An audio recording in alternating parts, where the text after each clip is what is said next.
大家好啊，歡迎嚟到玩具人兒英生活呢個頻道。嚟到一個新嘅地方，梗係要住㗎啦，所以今日就同大家嚟睇下樓。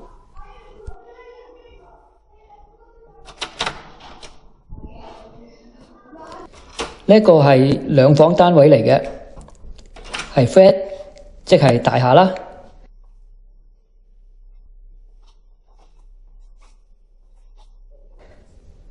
基本設施有電箱啦、暖板啦、電門鈴啦。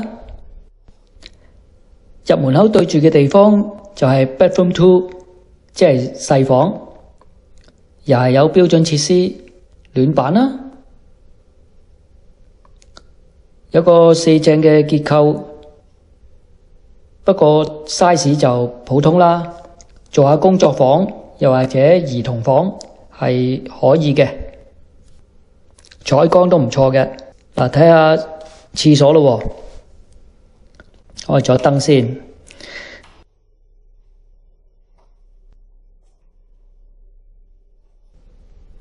有洗手盆啦，廁所啦，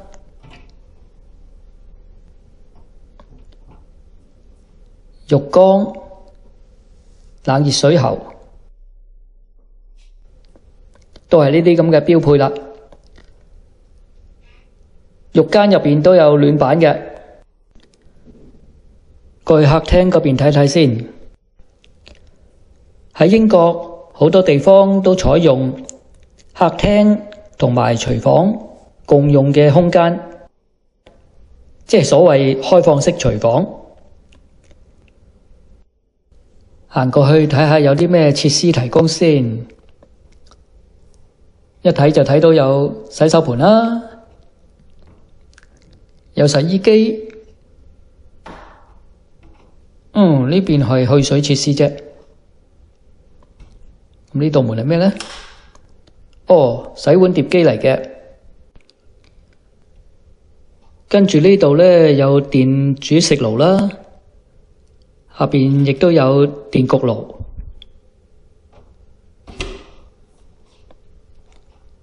抽氣裝置，呢個只不過係儲物空間啫。呢邊都係嘅。之外呢，雪櫃就唔少得。由於英國地土遼闊，購物唔係好方便，所以每一次購物都會買得比較多。於是乎，一個大嘅雪櫃係好有必要嘅。好啦，我哋睇埋 bedroom 1，即係所謂大房啦。又係有暖板裝置啦。其實都係一個丁方，至於夠唔夠使，啱唔啱使，就真係自己諗掂佢啦。呢個房做咩嘅呢？原來係波乸房啊，即係放熱水爐同埋一啲透風裝置嘅地方。雖然係好似霸咗一啲地方，但係千祈唔好攞嚟儲物啊，有危險㗎。呢一間屋有一個好特別嘅地方，就係嗰啲窗全部都唔開得嘅。不過亦都有一啲係開得嘅，揀地方落腳就千祈唔好大安旨意啦。基本上呢個都係一個標準，俾大家參考下啫。今次就講住咁多。如果對我嘅片有興趣，就請 like、share、comment 同 subscribe 啦。下次見。